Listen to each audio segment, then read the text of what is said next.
One of the biggest mistakes we make is that we confuse inexperience with being unqualified. One of the most important questions that I get asked over and over and over and over again, people are struggling with. What do I do with my life? The most successful people in the world, healthy, wealthy, or wise, choose education over entertainment. Rise and shine, it's espresso time. Hey, it's Evan Carmichael, and I am not a morning person, I'm not. But when you start your day off with a powerful routine that inspires you, like watch one of these videos, it will change your life. So let's start your day off right together. Grab your coffee, know that I believe in you, and get ready for a shot of espresso from Jay Shetty. I wake up every morning. Espresso keep me going. I wake up every morning. One of the biggest mistakes we make is that we confuse inexperience with being unqualified. So because we've not tried a lot of things, we just naturally believe that we can't be that good at them. So if I've never spoken on a stage, I just think, oh, I'm probably not good at that. Or if I've never played golf, I'd probably think, oh, I'm probably not good at that. And so we start writing off things without even trying them. So the best method I can share with someone is take the next month, take the next 4 weekends in the month, that gives you 8 days, and get really tactical. Every single day. That's why you're playing tennis a lot right now. Yeah, playing tennis. Take the 8 days, go join a course, an online course or workshop, go and shadow a friend, go to a seminar, a conference, go to reading a book, listen to a podcast. Go and expose yourself to 8 different things in a month. 8 different things? 8 different things in a month. And guess what? In a month, you will have learned what you probably would have learned in 8 years, because most of us test one new thing a year. Maybe. Maybe, if that, exactly, right? Like some people don't even do that. But if you do 8 different things in a month, and this is how you have to see it. If you went to 8 different restaurants in a month, you ask yourself after you eat a meal, like, I had that burrito or I had that taco. Did I like it? Right? The first question you ask yourself is, did I like it? You gotta try it first. You gotta try it first. You gotta go to the restaurant. Yeah. There's no point. So you gotta say, did I like it? The second question you ask yourself is, why did I, or why did I not like it? Like, why is so important? And I think too many people just go, I like it or I don't like it. Why didn't I like it? And the third question you have to ask yourself, really, really simple, is, do I want to do it again? And if you do, that's where you start uncovering. So my point is, inexperience. Do not misinterpret inexperience for a lack of qualification. What do I do with my life? One of the most important questions that I get asked over and over and over and over again, people are struggling with. What do I do with my life? You see your parents doing something, you see your friends doing something, you know that that's not the life that you want, but you're afraid of actually chasing down your dreams. You see people living their life on Instagram and it's so beautiful and perfect, and you're worried that you're not gonna measure up, that you're not gonna live up to it, that if you try and do your thing, you're gonna fail. And so you're constantly stuck in this, what do I do with my life? Pull between the safe life that everybody around you is living and they want you to live for yourself, or the dream life that you know you're capable of, but you don't know quite what it looks like. What do I do with my life? Here's what I found. You're gonna have moments in your life where you have absolute clarity, and equally you'll have moments in your life where you have zero clue what to do. Let's break those two down. When you have absolute clarity, when you know exactly what you want to do, when it feels right, when you have momentum, the best thing you can do is put your blinders on and go to work. The best thing you can do is shut down everything else and get to work building your dream. We often hedge. We often play small. We often don't put as much in because we're afraid. But when you have those moments of clarity, you have to go play a bigger game. You have to start betting on yourself. Right now, I look at my YouTube channels as an example. This is a pretty special moment in time. And things are very well aligned for me right now. I mean, been doing YouTube for 12 years, built up a lot of traction, have a lot of momentum, been helping a lot of my friends, made a lot of new friends as a result of the channel, got into rooms that otherwise I shouldn't be in because of the success of my channels. And it's been a lot of work. And the early years did not pay off very well at all. I share on my Instagram a lot of my traction, and first 5 years of the channel, We didn't even have 10,000 subscribers in the first 5 years. And then we went and hit, next 5 years, 2 million subscribers, now passing 3 million subscribers on the main channel. But a lot of slow growth. But right now is a very special moment in time. Right now, I need to push harder on the YouTube channels. Right now, we've launched, I don't know how many channels, a lot of channels. We've got a dozen channels plus maybe at this point. I need to be pushing more on YouTube. This is a moment in time. The window here is so wide open that I need to jump through it, because at some point it will close. And I don't want to look back on this moment and say, I wish I pushed harder. I wish I wasn't afraid. I wish I did the thing that I knew was right. And we'll have it. You'll have those moments too in your life where you just see it so clearly. You have this vision. You see it all working out, but you're afraid to go actually take the action. You're afraid to go all in on it. You're afraid to do what is necessary. And then what ends up happening is regret. Because you'll be at the end of your life, or even 10 years later, thinking, I knew it. I saw it so clearly. There was this opportunity in front of me, and I wanted to do it, and I loved to do it, but I was too afraid, and somebody else went off and made millions of dollars off of my idea. Does that ever happen to you? Somebody made millions off of my idea. Well, no, they just went and took action when you were sitting being afraid. And so when you have those moments of clarity, you have to push everything else aside and go after that thing. Even though it's scary, even though it's too big, even though it feels beyond you, you have to go after that thing, because that's where your genius lies. And you either lean into your genius and go change the world, or you live the rest of your life with regret. You have to force it. So that's when you have absolute clarity. You'll also have moments in your life where you have no idea what to do. Zero clue. Like, I don't know what to do next. All I know is I don't want to be doing what I'm doing right now. Did that ever happen to you? You know that you don't like your current life. You know that you don't like your current habits. You know that you don't like your current schedule, your routine, what you're doing, who you're hanging with. You know you don't like any of that stuff, but you don't know what to do to change it. Has that happened? If that's you right now, then your immediate goal is the exact opposite. It's not to go all in on one thing, it's to try many things, to give yourself a lot of exposure, to say yes to as many things as possible that are inside your code of ethics, right? Don't go steal something from a store because it's something new, right? That are inside your code of ethics. To taste, to test, to try, to explore, to find the thing that might be the next thing for you. And to lower the barrier for just getting started. So I went through this in my website. When I had my website, a lot of people don't know me from my website, because if you go to my website now, there's not that much there, but I used to have 100,000 plus pages of content on my website, and I was playing the SEO game and publishing tons of content, and we had a lot of the big name people in entrepreneurship creating content for our website, and I was selling ads off the site. And I realized at the beginning, I was all in. At the beginning, I loved it. I wanted to write. I wanted to bring on people. We had 5,000 people or so writing for the website. I loved it. I was all in. I saw this moment in time. I was going for it. And we quickly grew the website. But I found that as in maybe year 3, year 4, I was starting to lose interest. Wasn't exciting anymore. And I didn't know what else to do inside the website to bring that energy back. So I started to taste, test, explore other things outside the website. And one of those experiments was YouTube.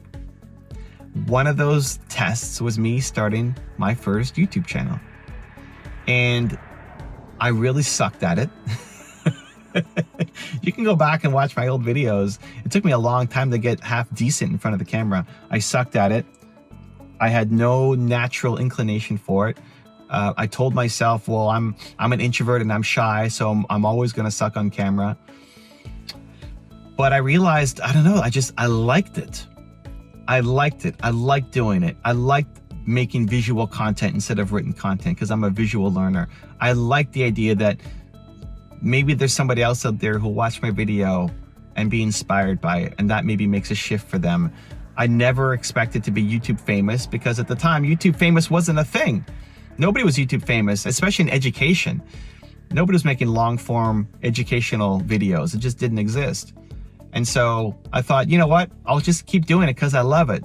That if 50 people, 100 people watch this video, that's 50 to 100 people who watch the video. That's maybe a couple lives changed because of me being courageous enough at the time to press record and make a video. And so that kept me going. And eventually that turned it into something that then I shut down my website and I went all in on YouTube. And so when you don't know what to do, you need to get out of your typical routine. Go for a walk, go drive somewhere you've never been before, take an extra long shower, like do the things that help get you creative ideas. And then whatever comes, whether it's start a YouTube channel, start a podcast, start writing a book, start singing a song, start like whatever ideas come to you, they will probably sound crazy. For someone like me, it would be crazy to have a YouTube channel. For someone who doesn't like being in front of the camera, who doesn't like seeing himself, who thought that people who filmed themselves had to have a huge ego and be chasing fame, and I didn't want that. For someone like that, I would have never said, never, that I would have 100,000 subscribers, you know, let alone 3 million plus. Never, I would have never thought that was possible. And so a lot of times these new ideas that we come up with seem impossible, feel impossible. For someone like you to do something like that, there's no way that that's gonna happen. And so we've already lost out of the gate because you don't give yourself permission to try. You set these impossible benchmarks and milestones for yourself, and the lack of belief in yourself means that you don't even do it. So reduce that barrier. Bring it down to nothing. Just start. Just experiment. Just create your first video. Record your first podcast. Sing your first song. Write your first page of a book, right? Try that one thing. And the only thing that matters is, did you like the thing? Do you want to go back and do it again? Was it enjoyable? Whether you got a result or not, you probably won't get a good result. Your first thing will suck. Expect it to suck. But did you like the thing? Do you want to go back and do it again? Was it actually fun as opposed to being a chore? Because the more that you keep doing the things that you actually find fun doing, guess what? You're going to get better at it. You're going to get better at it, right? Like if you actually like learning the thing, you're going to get better at it. Think about all the stuff you learned in school that you never actually learned. You just memorized and it's gone, versus the thing that you actually enjoy doing. That's the stuff that actually sticks. So you can get great at any skill if you actually love doing it and it doesn't feel like work. And so that becomes the immediate job, is to figure out what is the thing that you potentially will love doing, and to say yes to. You say yes to every idea that comes in your head. Stop judging the results of them. Give yourself permission to start small, to fail small, and just pay attention to, do you love that thing? Can you wait to go back and do it again? So this happens for everybody.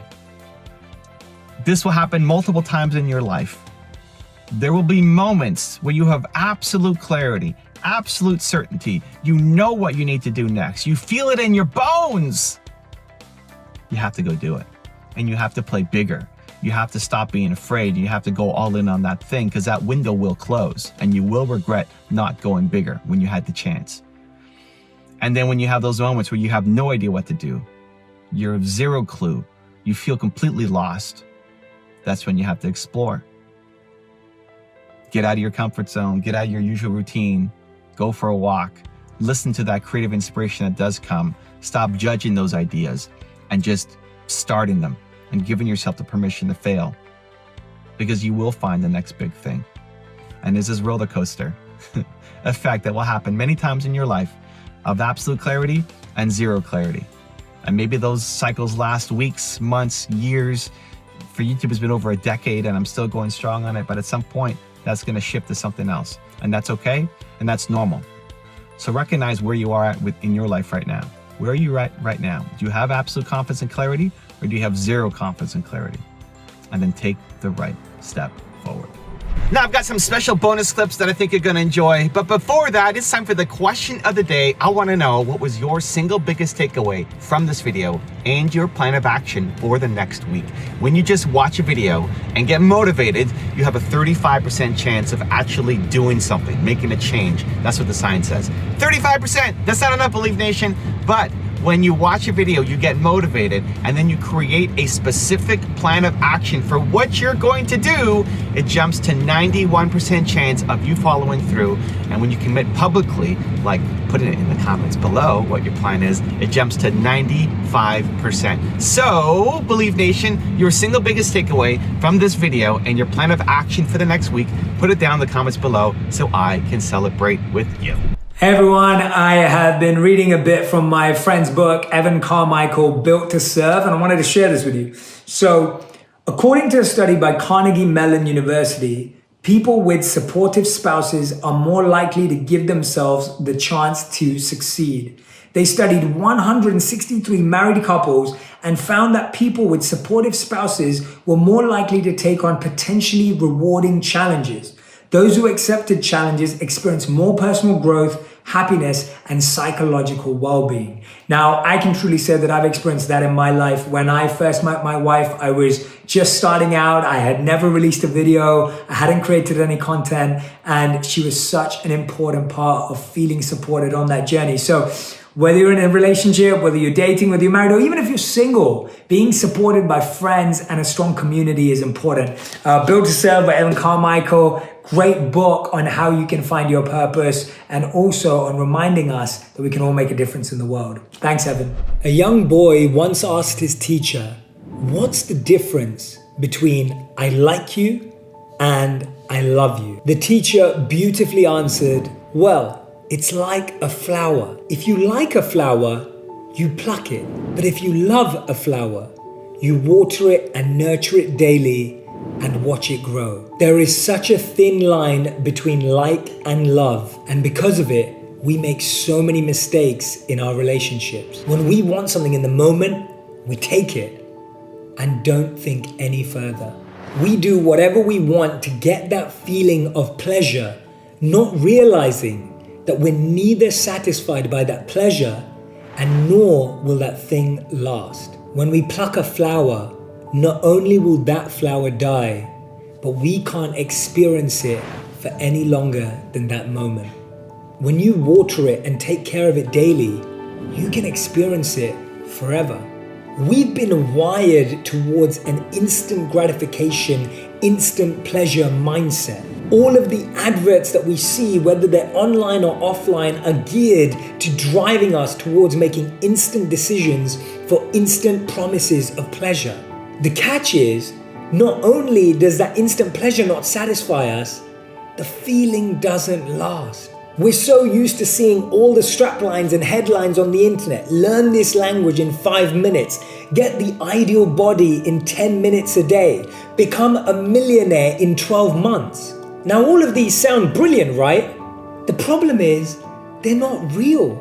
They're not true. They're false promises. The reason why it works is because it appeals to one of the most basic human desires: situational improvement without major resource investment. Of course, you can pick up a few words in another language or shed a few pounds of weight if that was your goal. Or maybe you will make a little bit more money. But real knowledge, real awareness, real fitness, real business, all of these things take time.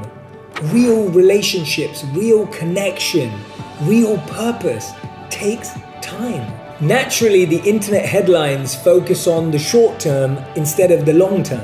Because most of us would never click on something if it said, learn a language in 5 years with dedicated daily practice. We wouldn't click on something that said, here is the 1 hour workout that you need to do every single day. And we wouldn't click on the one that said, if you want to be a millionaire, here are the 10 failures that you will go through in year 1, how broke you might be by year 3, and you may not even make it by year 9. The important lesson here is, if you want meaning, if you want purpose, if you want fulfillment, those things take time. You talked about the fear of fear and how you had to learn to let go of your fear of fear. What does that actually mean, letting go of the fear of fear? Yeah, so I talk about how we fear the wrong things. What do we fear? So most of us are fearful of how our friends are reacting, what's happening on social media, and what's the random bit of news that we heard. None of it is fact-based. That's one of the biggest issues It's that we have. worry-based. It's worry-based, and it's also imagination-based. So we become fiction writers. We've all watched too many movies. Now we start writing these beautiful movies in our head. Well, not beautiful, scary movies in our head of what may happen. So our imagination, and Seneca said it best, we suffer twice. One in reality and one in imagination, right? We suffer twice. And this is the What biggest... actually happens to us, Totally. and then the story we continue to tell ourselves. Totally. Now there's this incredible study in the book that I have to talk about. So Tell they me. took monks and they took non-monks and they competed against each other. They competed against each other, literally. So they put this plate where you experience heat. And so what happens is the non-monks touch this plate. Now this plate heats up gradually, softly, and then at one point it gets really hot for 10 seconds and then it cools down. And so what happened is that when the non-monks touched it, the anxiety and pressure and stress in their brain just triggered straight away, even though it wasn't that hot. It wasn't hot. It was heating, but it wasn't hot to do anything major to you. But the anxiety and stress in imagination or in anticipation went through the roof in the non-monks. Now this is what's fascinating. When the monks touched it, they showed that it didn't feel anything as it rose, but as it got to its highest, they felt physical pain, but they showed no trigger of emotional pain because they did not assign any emotional element to that pain. So my point with that is, you can look at the news right now and you can get scared straight away and get in complete freeze mode, feeling stuck, paralyzed, whatever it is, because what you're now doing is you're creating a story of what's going to happen. And that story... And you can cause sickness in yourself. You can cause sickness just by the inside story, yourself. not actually the reality. the facts of the disease hitting you or something happening physically to you. Totally. And that story, again, can be used positively. So your story may actually be true. But if it's going to be true, now you can prepare. And that shifts you away from being scared because now you're preparing. Yes. And so the real You can be confident because you prepared. Exactly. And so we should be shifting our fear energy into preparation energy. Because what fear does is it keeps you locked there, right? We just feel stuck. I'll give you an example. Like when you were preparing for big games, when you used to play in the NFL, right? And you're playing American football against some of the biggest athletes in the world, it's like you can either sit there and be scared that you're going to play this game on the weekend, or you can prepare. And your confidence is in the preparation. So when people go, how do I feel confident right now? Are you preparing? Are you putting the reps? Are you putting the reps? Yeah. Are you building your immunity? Are you taking your vitamins? Are you drinking lots of water? Are you drinking lots of water? Are you taking the steps that are needed to prepare for whatever's coming? You will feel more confident that way. Yeah. One of my biggest beliefs, and I read a study that inspired my beginning, and it was that the most successful people in the world, healthy, wealthy, or wise, choose education over entertainment. And the most unsuccessful people in the world, unhealthy, unwealthy, or unwise, choose entertainment over education.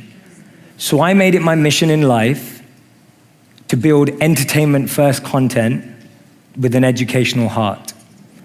And I was thinking, how do we make wisdom spread at the pace people want entertainment? How do we meet people where they are so that they can come on a journey with us? How do we meet people? Because guess what? Hundreds of thousands of people will do courses, millions of people will come to events, but billions will always watch television and network TV and online programming. How do we meet people there? So a big part of my vision and goal is to create conscious content that will sit on all the platforms that everyone binge watches, will be extremely entertaining that you won't even know, but it will have the most meaningful messages behind it. At 18, I was really fortunate when I met a monk, and this monk was invited to speak. And I kind of just went because one of my friends forced me to. At that time, I was listening to CEOs and entrepreneurs and business people and marketers who I thought that's what I was aspiring to be like. And then I hear this monk, and he captivated me like no one had ever captivated me before. It was like staring at the most beautiful woman on the planet. You know, I was completely fixated on him and his message. See, we live in echo chambers. We're just surrounded by the same thinking. How often do you bump into a monk? You know, it just doesn't happen. No one has a dinner party and goes, oh yeah, we just invited the monk, you know, from town, like the local monk. Like no one ever does that. And so we meet people who are just like us most of the time. And we talk about this in business all the time. If you want to be a billionaire, spend time with billionaires. If you want to be a millionaire, spend time with millionaires. If you want to be a tech startup, spend time with, you know, that's the common rhetoric that we hear all the time. But what if you want to find purpose and master the mind? There's no one better than a monk who's mastered the mind. So for me, the first step is just opening yourself up to new experiences and new role models. Because most of us can't see ourselves in people, so then we try and fit ourselves into the boxes that we do see. And I mean, there's this beautiful quote that I've been saying it everywhere, and I wish I wrote it, but I didn't. So it's by a philosopher and writer named Cooley. And he said that today, I'm not what I think I am. I'm not what you think I am. I am what I think you think I am. Right? And just let that blow your mind for a moment. It's so powerful. I'm not what I think I am. I'm not what you think I am. I am what I think you think I am. So we live in this perception of a perception of ourselves. Hence, my identity is made by what my parents think I should be. My identity is made up by what my college or university thinks I should achieve. While you're living in that bubble and that echo chamber, getting to what you really want to do is impossible, because maybe that just doesn't fit. And I think so many people feel that way today, that they don't fit into the current education system. They don't fit with the 3 or 4 or 5 careers that you're taught exist. So that process of self-excavation and actualization first requires being exposed. You can't be what you can't see. If I never saw a monk, I would never have wanted to be a monk. If I never meet a billionaire, I wouldn't want to be one, because I wouldn't know what that feels like. I don't know what it looks like. I don't know what it takes. And I think that's the biggest challenge of our society, that we're not exposed. So that's the first step, being exposed to unique experiences and role models. Second step is finding that experience or role model that you're passionate about, and exactly like you said, taking it seriously. Shadow them, network with them, spend time with them, observe them, even from afar. It takes that observation, being addicted to observing that person's lifestyle. And then the third step is going yes or no. Does that work for me? Not everyone who's going to go off and become a monk is going to feel like the way I did, and that's cool. But not everyone is going to go and follow and shadow a billionaire and go, that's exactly the lifestyle I want. They may want the result, but do they want the hard work that goes with it? And so for me, that's the third step. It's observing, focusing, shadowing, getting as close to the process of that individual, and then going yes or no. Do I want that process? Not do I want the result? Everyone wants to be that monk who's fully enlightened, can walk through, has an incredible aura that people just gravitate towards. But when you realize he has to wake up at 2 a.m. every day and sleeps about 4 to 6 hours, you're like, I don't want to do that. That doesn't sound like me. How many of you spend a lot of your days multitasking? Okay, good. So a lot of us spend our time multitasking. Now, studies show that only 2% of us are actually able to multitask. And when most people hear that, they're like, yeah, I'm in that 2%. That's me, right? I'm in that 2%. You're probably not, I'm not, because it's only 2% of the global population of the world. Multitasking is a myth. And I find that as spiritual activists, as conscious change makers, as change agents of the world, whatever you want to call yourself, all of us, one of the biggest mistakes we've seen, and this was the quote that I shared and a thought from Martin Luther King that I've really held close to me, is he said, those who love peace need to learn to organize themselves as well as those who love war, right? Those who love peace need to learn to organize themselves as well as those who love war, i.e., people who are trying to build destruction in the world and distractions in the world are highly organized, highly focused, highly data-oriented, highly strategic, highly process-driven. And so we have to be the same. And when you spend time with Vision or you spend time with the Mind Valley team, you realize their success is intuitive, it is deep, it is full of love, but it is also highly strategic, it is also highly focused, and therefore it's effective. And so for me, my plea to all of you and to myself is whatever we're gonna do, let's get really strategic about it. Let's bring sincerity and strategy together.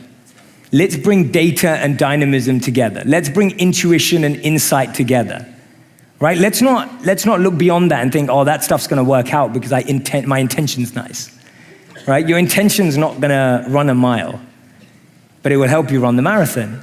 But it's not gonna run that mile that you need to do right now. And so for me, intention and action, intention and attention, both of them are required. And so my recommendation is whatever your dream is, whatever you're inspired by, whatever you think is gonna have a positive impact on the world, bring both to that. right? Don't settle for one or the other.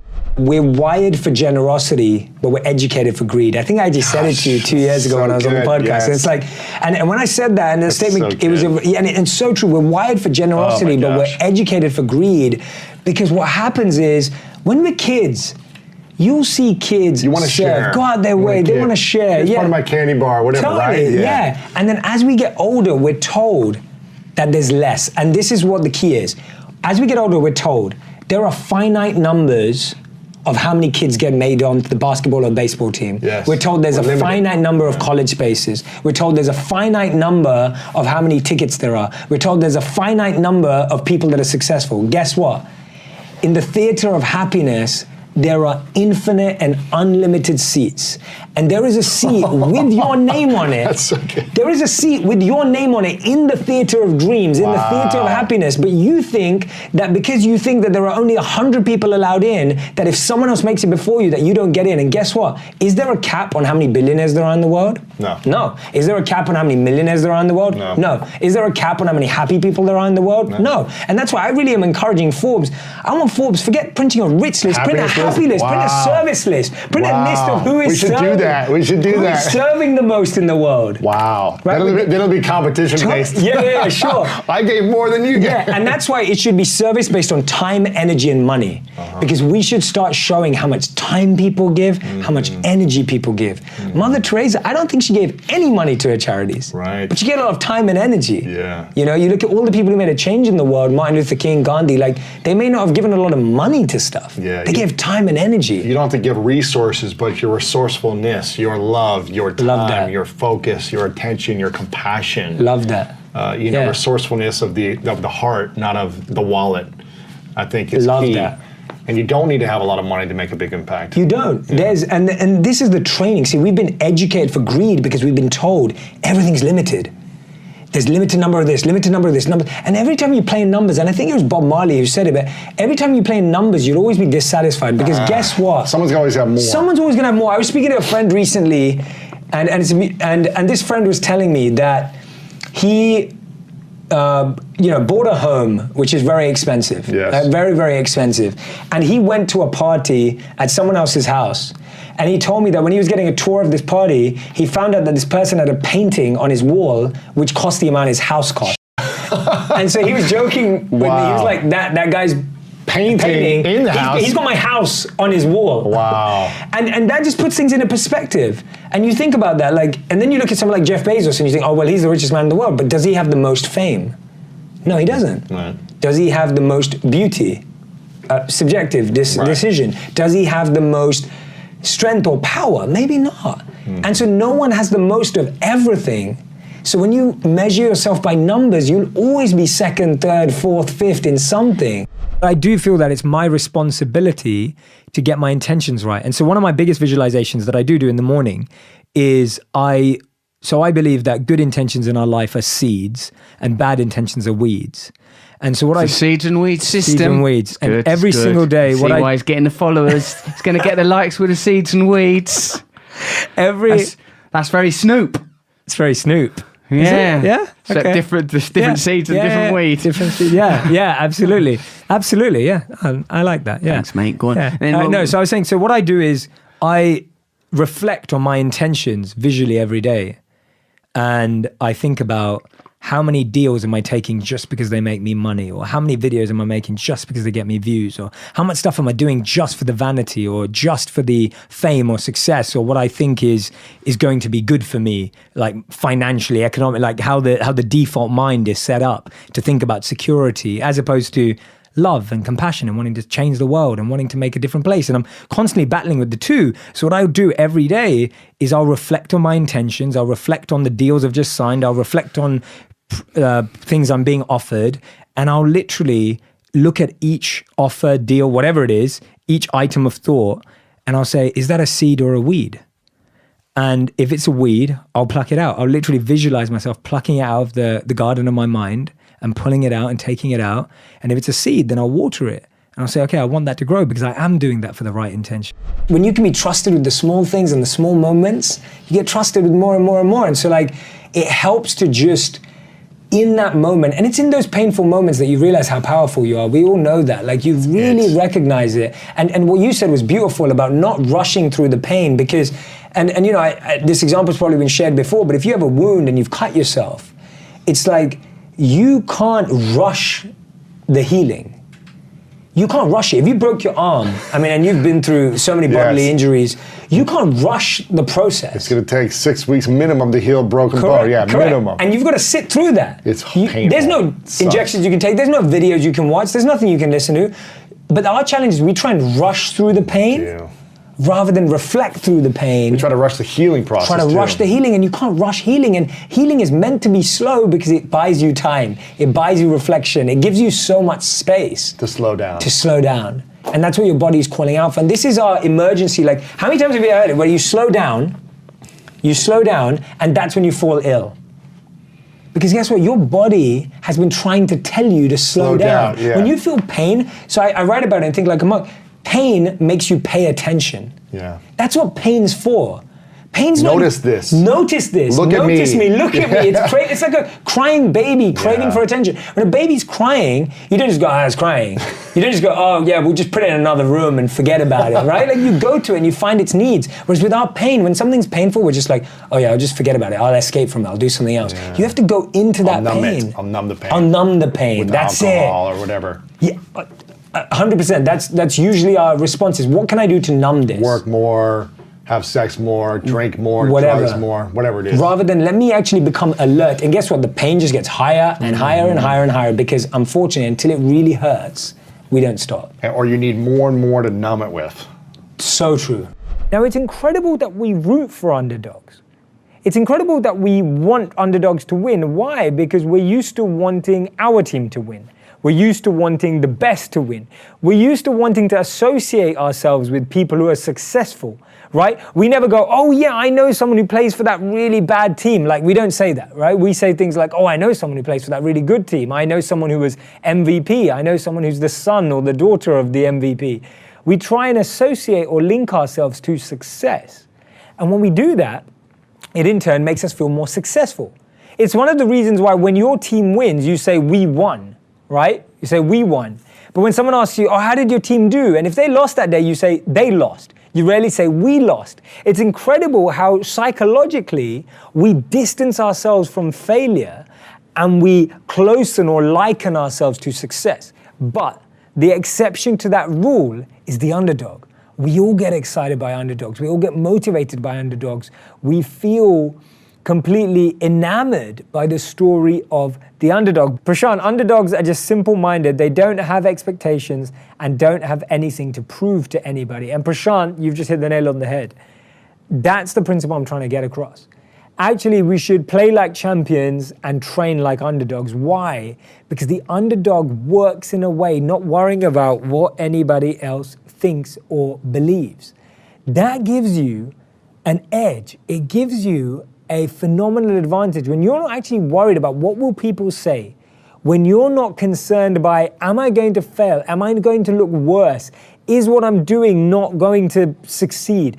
As an underdog, you don't let those things cloud your mind. You can focus in on the task at hand. See, when we become successful, even as underdogs, if we've risen to success, the biggest enemy of that success, the biggest Achilles heel, the biggest thing that can trip us up is not reconnecting to that feeling of an underdog. So no matter how much success you've achieved, no matter where you are, always remind yourself the mindset of an underdog is the mindset that nurtures talent, that nurtures success, that harnesses your true potential.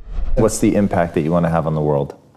I think you've said it so beautifully so many times and shared my vision, which is wonderful. And it's wonderful to know that we share the same thing. It's making wisdom go viral.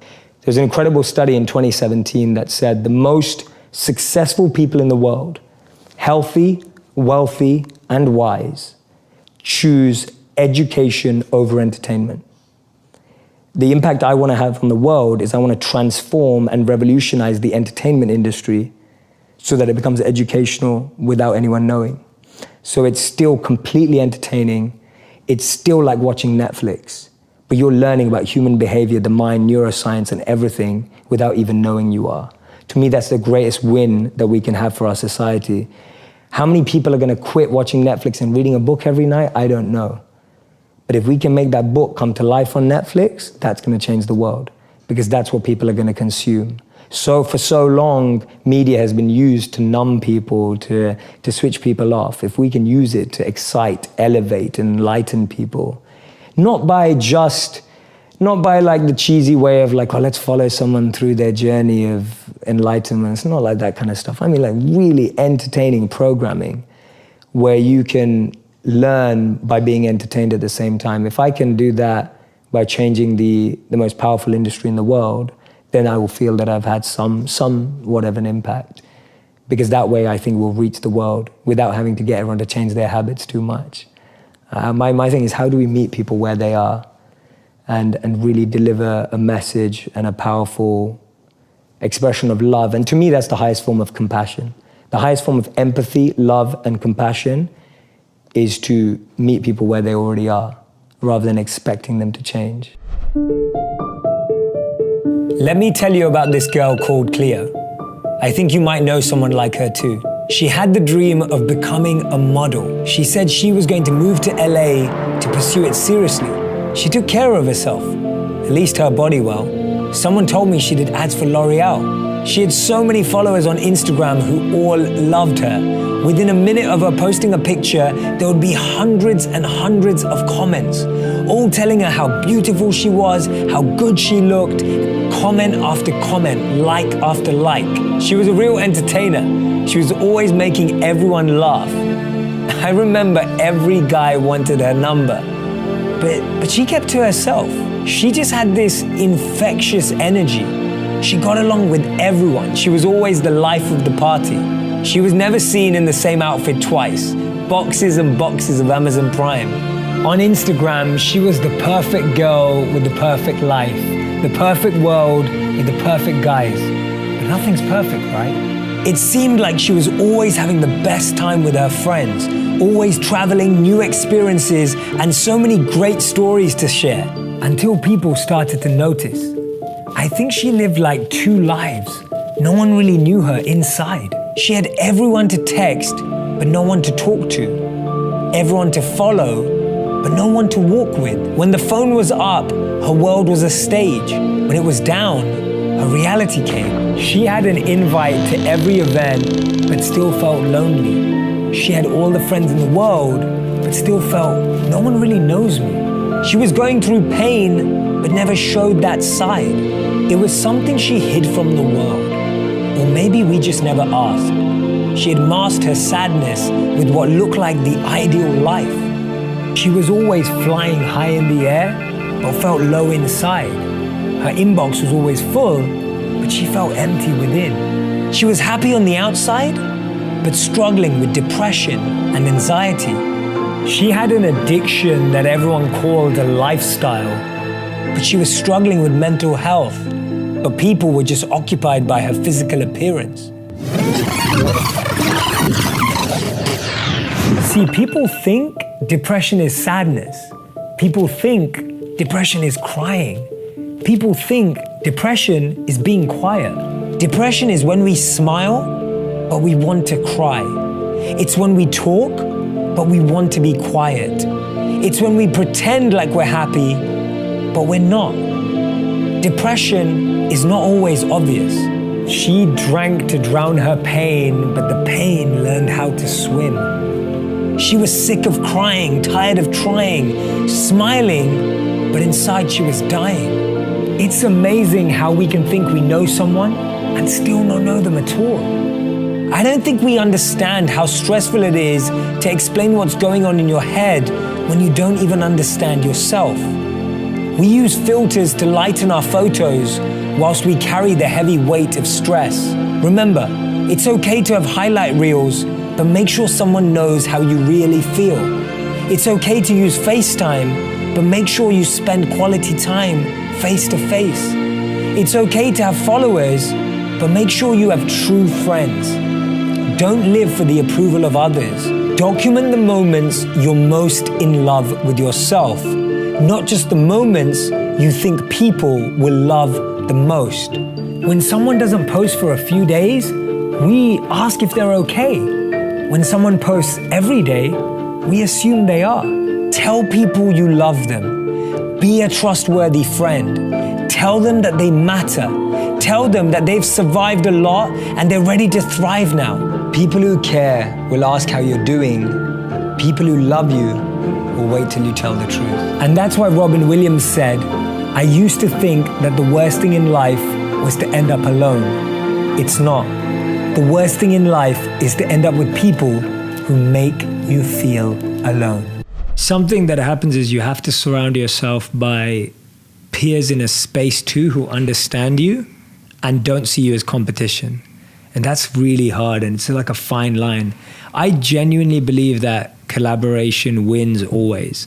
So my whole approach to most things has always been, hey, I want to collaborate with you. Whether I'm bigger on social media or smaller on social media, I'm just like, I just want to work together because I think that's going to win long term for all of us. Both, not just in terms of success and numbers, but more in terms of, I want to be friends with you.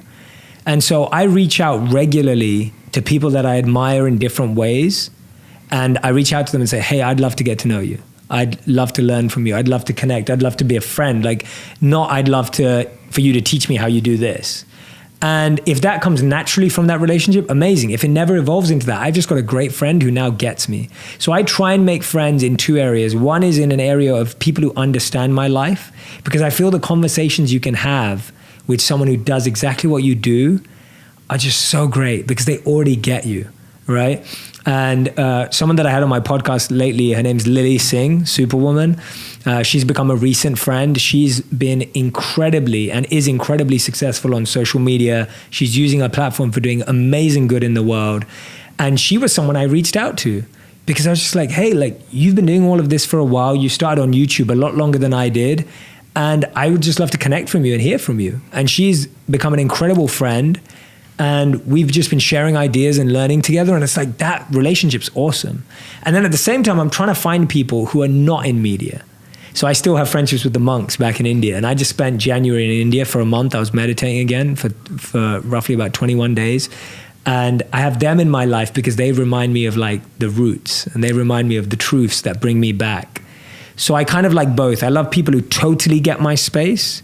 And usually those are people I reach out to. And then I love having my roots down. So most of my inner circle now is from people I've reached out to. Or they become people who've been reaching out to me for a long, long time and have been consistently reaching out to me asking for nothing. The challenge is that we think things come with emotions. Feelings. We think things come with feelings and emotions. And guess what? They don't. So if you chase money... Well, they might for a moment, right? Or they won't. I don't think they even do. It's a false sense of such feeling. a false sense of feeling. I don't, maybe for a moment, but it's so short-lived that it's not even worth counting almost. So it's like, when you think that I'm chasing money, guess what? You will get money. Yep. And that's great. Money is really important. Money is a really important resource. But guess what? Money's not now gonna fill that gap, that void, that feeling, that emotion that you're missing in your life. What are most people missing? We're missing a deep sense of love. I think the biggest need in the world, as we've heard many times before from all the ancient texts, they summarize it like this: to love and be loved. Like, that is the need of humanity, to love and be loved. And when we don't experience that, we then start looking for status. We then start looking for money. Then we then start looking for recognition. To help us give the feeling of false sense of love. Correct. And the challenge is because most of us didn't experience that from our parents. And this is the key thing. What we crave in life is what we did or didn't get from our parents. Mm-hmm. What our parents did give us is what we continue to crave, or what they didn't give us is what we continue to crave. Mm-hmm. So you'll find that most people's love languages that they chase are things that their parents didn't give them. So if their parents didn't give them time, they now crave everyone's time. If their parents didn't give them gifts, they crave gifts. If their parents didn't give them acts of service, they're craving those acts of service. So it's because of our childhood. And if we don't learn to process all of that experience, which most people never get the time to do, and I empathize with that because I've had to go through that. I've seen me repeating my parents' patterns. What was the thing you were craving?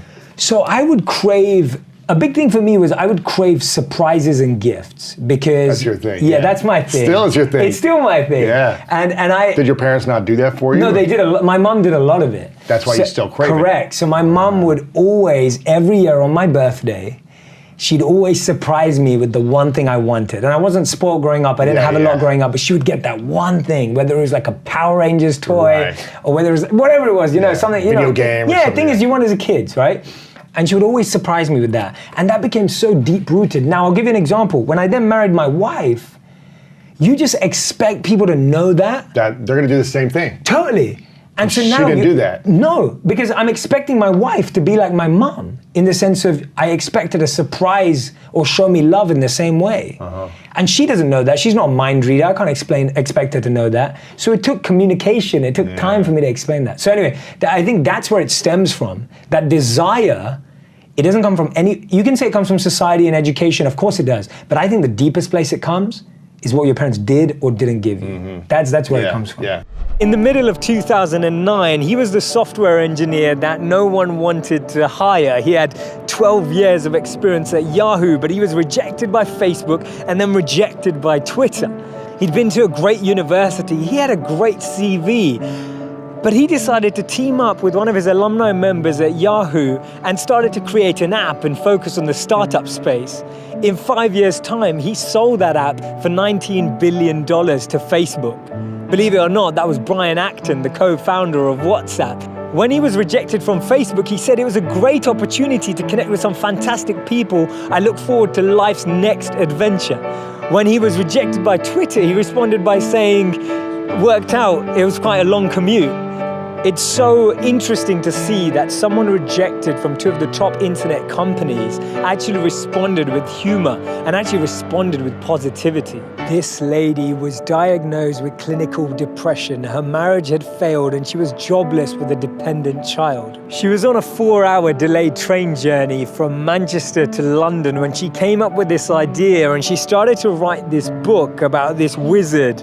And as she started writing, she then finished her manuscript, took it to 12 publishers and was rejected by all 12. Believe it or not, that's J.K. Rowling. This man watched his first company crumble. He was a Harvard University dropout and his first company's demo didn't even work. He went on to build Microsoft. His name's Bill Gates. Therefore, failure is just a sign that we need to widen our scope. We need to be ready and build ourselves up for the next level. Actually, what we end up achieving is far greater than what we'd envisioned for ourselves. And this divine plan, this orchestration can't be happening without this intervention that occurs, because if we had it our way, we'd just settle, we'd just accept what we thought was our goal, what we thought we were chasing.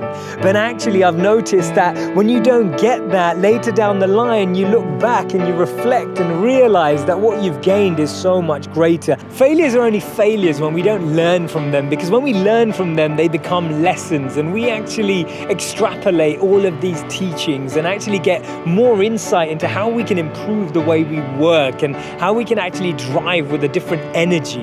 The challenge we have is that we only talk about people's failures when they succeed, and that's why they become this taboo, or we feel like their failures never happened. We need to share these stories earlier. We need to bring out these stories and experiences on the journey so that people who are on the journey can actually follow in those footsteps. And that's why Steve Jobs said you can't connect the dots moving forward. You only can when you're looking backwards. Fred Smith was an undergraduate at Yale University in 1965. As part of his coursework, he wrote an economics paper exploring the transportation of goods in the United States. It's how things get delivered to you and me. He found that shippers were transporting large packages and items either via truck or through passenger airplanes. He thought he had a more efficient method. He wrote a last-minute paper, as you do, about how a company transporting small items via a plane would be a much better business model. Because he was rushed, he never really got around to explaining in the paper how that company would run, and he ended up getting a C. The funny thing is, he still didn't give up, and in 1971, he actually launched the company he was speaking about. But within 3 years of founding the company, Federal Express, as it was called, was actually on the verge of bankruptcy. They were losing over $1 million a month. month. That was because of rising fuel costs, competitors in the same market, and at its zenith, it was only worth about $5,000. Smith even made a final pitch to General Dynamics hoping for more funding, and it was rejected. Most people at this point probably would have just shut down. Rejection, the grade C, losing $1 million a month. But Fred Smith had different ideas. Smith actually ended up flying to Las Vegas that weekend with all of what the company had, the $5,000. The Monday morning after, the company had $32,000 thanks to his blackjack skills. That money made it possible to cover fuel costs for just a few days more. Soon after, the company was able to raise significant funds. He went around to multiple places to find sponsors, investors, people that believed in what he was trying to achieve as a service. The amazing thing is that he was creating a company that we all know today. It's called FedEx. It now operates in over 220 countries and has an annual revenue of over $45 billion. The interesting lesson that we can learn here is that there were countless occasions in Fred Smith's life where he could have said, that's it, it's not working for me. He could have stopped when he got that C for the paper. He could have stopped when he was losing $1 million a month. He could have even stopped when he finally only had enough to just last a few more days. But he believed in his vision. He had belief, he had conviction about his idea and the process and the service that he was creating. And that's the lesson here. If you really want to achieve something, you'll find a way. And if you don't, you'll find excuses. There are some times when I'm with a social media person who says something really useful for my roots. And there's sometimes when I'm with roots and they say something else. And there's a great story actually about when the Prime Minister of India, Modi, he visited Facebook. And Mark Zuckerberg interviewed him at Facebook at the headquarters. And Mark Zuckerberg told a story. He said that when he was struggling with the direction of Facebook in 2009, he went up to his mentor to ask a question. Now, Mark Zuckerberg's mentor happened to be Steve Jobs. And so he went up to Steve Jobs and he said, Steve, I'm struggling with the direction of Facebook. What do I do? And at that time, Steve Jobs is Steve Jobs. He could have said anything and it would have made sense. But, he could have said, go and meet a venture capitalist. He could have said, go and meet an investor. He could have said, go and meet a tech company. He could have said, I'll tell you what to do. Instead, he said, I think you need to go to India and spend some time in an ashram, a monastery in India with monks. He goes, when you do that, you'll find the answer of what you want to do. And to me, that is exactly why the people that are most successful in this world are successful, because they surround themselves with people who have differing beliefs. And MIT did a research study on this. They found that people who are more innovative and creative in an organization knew people who didn't know each other. So when you know people who all know each other, you end up with the same answer, the same belief, and confirmation bias exists, and you just keep building that echo chamber. Whereas if you've got two people who don't agree and you get a checking system, then you can trust your gut and go with what you believe. So I think I try and move away from having people around me. And it's not just yes men or yes women. It's not just about that. It's about building a circle of people, like you said, that want different things for you and knowing what they want for you. So when I'm with my mom, all my mom cares about is my health, right? My mom does not care how successful I am, how many videos I have, how many people I help, even that. And my mom will get over that. She's like, how's your health? Are you taking care of yourself? Are you sleeping well? Are you eating well? Like, that's my mom. And it's like, if I go and I measure everything, most of that, that's wrong. But if I know that that's what my mom wants for me, that's beautiful. That's what I get from her. And she'll take care of that. And same, everyone plays a different role in your life. Don't expect everyone to play the role you want, and don't expect everyone to play the same role. Recognize that everyone's playing their role in your life and let them play it. That's what makes a good movie. If everyone played the same role in a movie, it would be boring. Very boring. Every day we recharge our phones, but we forget to recharge ourselves. Let's just say we slept well the night before, which means we start our day with 100% charge. When we wake up in the morning, we roll over and 80% of us check our smartphones before we brush our teeth.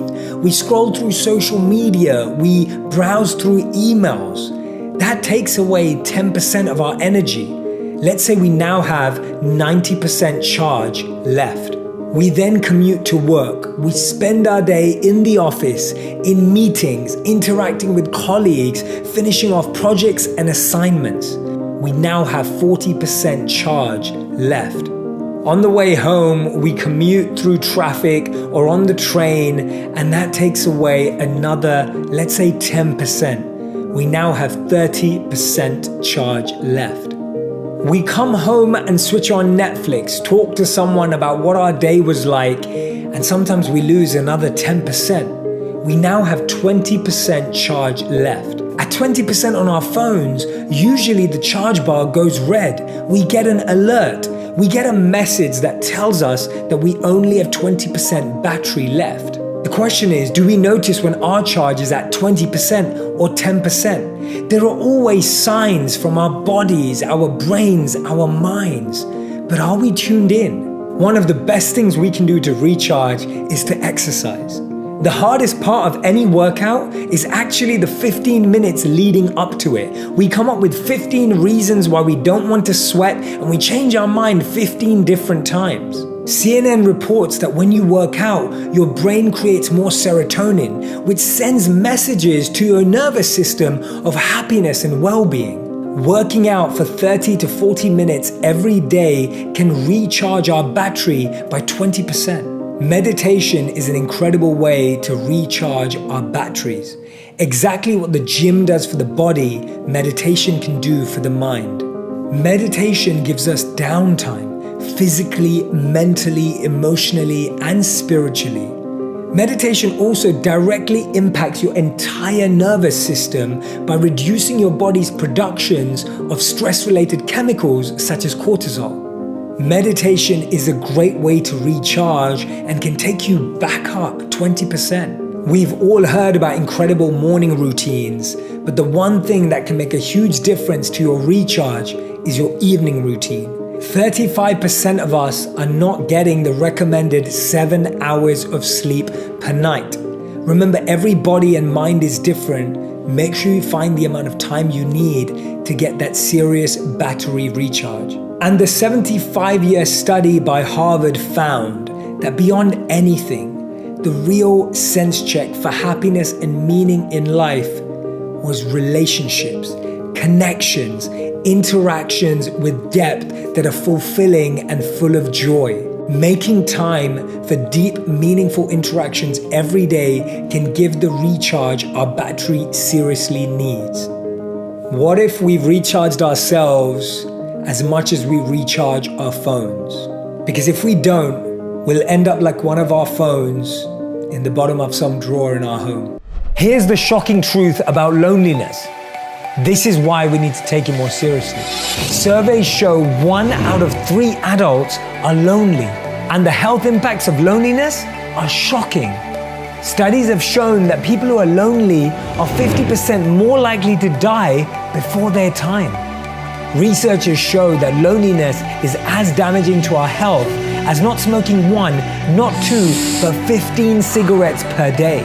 Only around half of Americans say they have meaningful face-to-face interactions with a loved one, family, or friend every single day. Members of Generation Z say they are the loneliest generation and experience more health problems as a result of it. Loneliness was also linked with less physical activity, compulsive use of digital technology, and not being able to share our problems with others. In a study of 20,000 adults, 54% say that they don't know one person that knows them well. Additionally, 56% of people said that the people they surround themselves with are not necessarily with them. And approximately 40% said that they lack companionship, don't have meaningful relationships, and feel isolated. All of us have been in a crowd but felt lonely. All of us have been invited to a party but wanted to leave. All of us have likes on social media but don't feel loved in real life. So many of us can get comments on our posts but can't get a friend to call us back. Loneliness is real. So here's what we have to do. After studying over 2,500 consumers over 6 years, research found that people that see material possessions as a sign of success felt more lonely. Investing our money in experience rather than things is a great way of breaking the loneliness and materialism cycle. Schedule a time each day to talk to a friend. Take a class to learn something new. Volunteer to deepen your sense of purpose. Spend time with people who look more like your future than your past. The mental health charity Mind cites 2 factors that can cause loneliness. Someone either not having enough social contact or, more interestingly, being surrounded by people but not feeling understood, loved, or cared for. Notice, it's not just being around people, but being understood. It's not just being invited and present, but feeling like you're contributing. Loneliness really comes then from a lack of significance or lack of worth and what you bring to the table and what value you truly offer. Lonely is not being alone. It's the feeling that no one loves you. So start by loving yourself. I read an incredible study that changed the way I create and think. And it said that the human mind can't be logical and creative at the same time.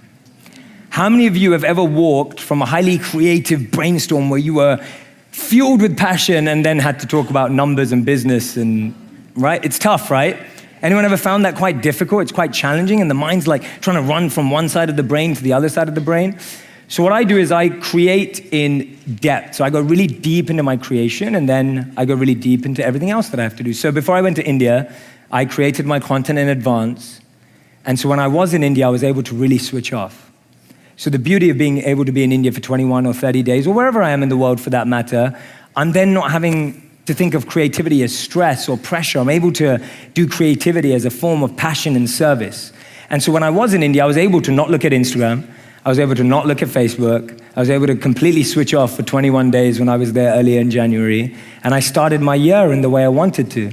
So I was meditating for 8 hours a day. I was spending time with my teachers who are mind-blowing and incredible and trying to learn from them and taking knowledge and wisdom from them and continuously praying to be of more service this year and make a difference this year. So that's how I chose to spend my January. And I had so many people saying to me, they were just like, Jay, it's January. Things are going well in your career. How can you take 21 days off? Right? That pressure, that noise of like, things are going good for you. How can you take time off? I was like, things are going good because I'm doing this. Right? Like, you know, I had one of my teachers that has kept saying to me for years, he goes, if you want to move 3 steps forward, you have to go 3 steps deep. And so if I'm not going forward, I know it's because I haven't gone deep. So for me, that's a big priority for me. And that's what I try and do when I try and do that every day, but I also believe in immersive experiences. So a lot of us today, we live in this world, which is like 10 minutes a day. Do it for 10 minutes a day, everything will be great. And that is great. There's nothing wrong with that. But imagine you spent with a boy or a girl, your partner, whoever it was, someone that you just started dating. Imagine you spent 10 minutes a day with them. How long would it take you to figure out whether you wanted to fall in love with them or not? Probably a long time.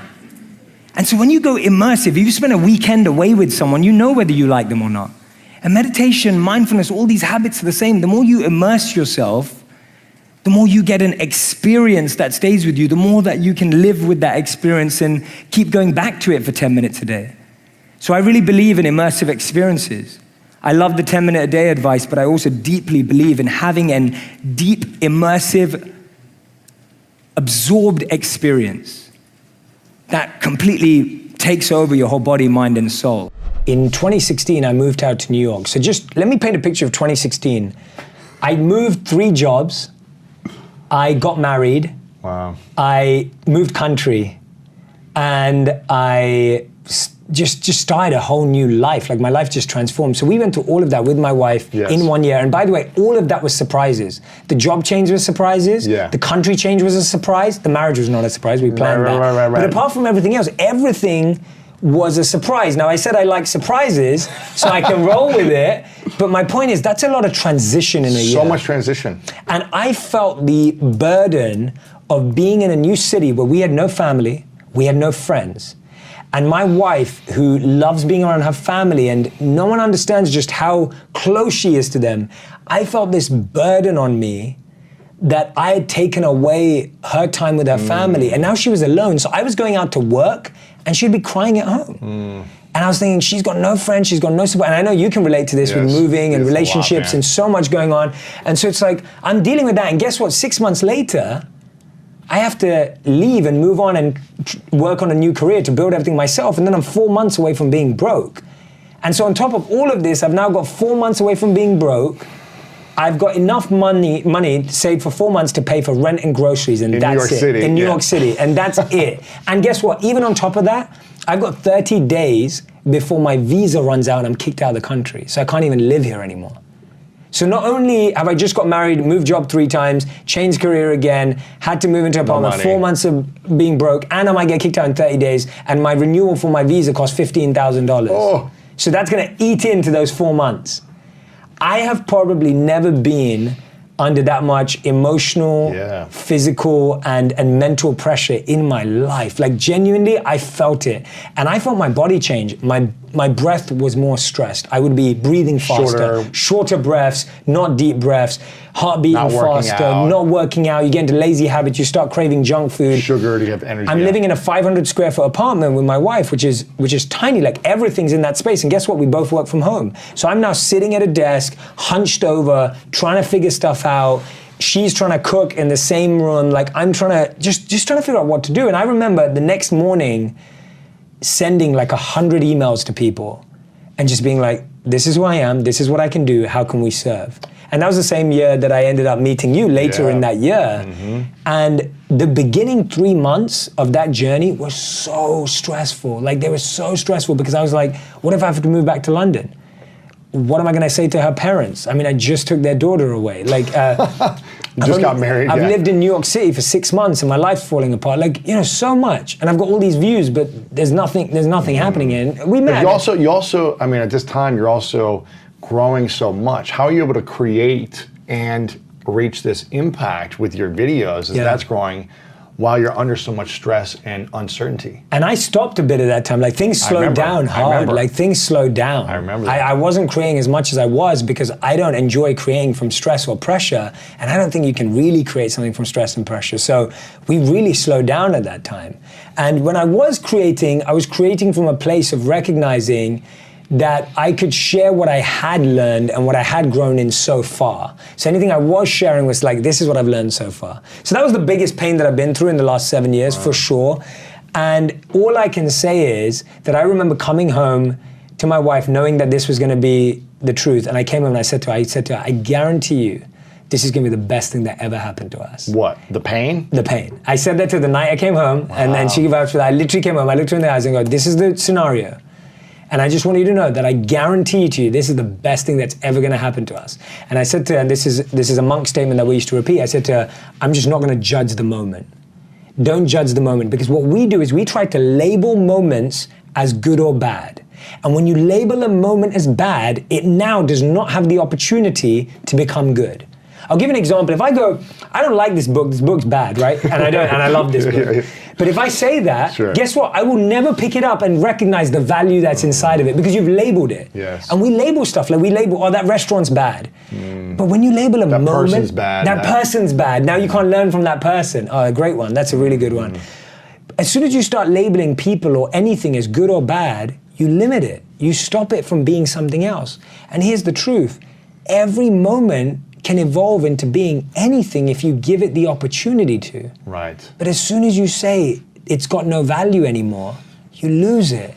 And so for me, I had to say to myself, don't judge the moment. And I'd keep repeating that to myself. Don't judge where you're at. Don't judge what's happening. Yeah, don't judge it as negative. Don't just start saying it's negative. Because guess what? We've all been in positions where a gift turned into a curse and a curse turned into a gift. That's true. Right? We've also where our been dreams in the came true and it ended up not being what we wanted. Exactly. And it fell apart and it led us into our dreams. Totally. Why is it that so many people that win the lottery go broke? Yeah.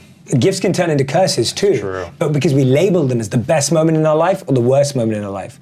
Whereas when you approach things to neutrality and just what you have on the table, you can be like, okay, what am I going to do next? How have you related to deep spiritual learnings and at the same time being happy and content in the material world without going crazy? Interesting question. I think that's the point of spiritual training. So it's like when we're immature in our spiritual learning, we're just starting out. When you first learn everyone remember the first time they learned something? And they were like, I'm never talking to my family ever again, right? It's like, because you learn a little bit and you go, oh my God, I've been doing it all wrong.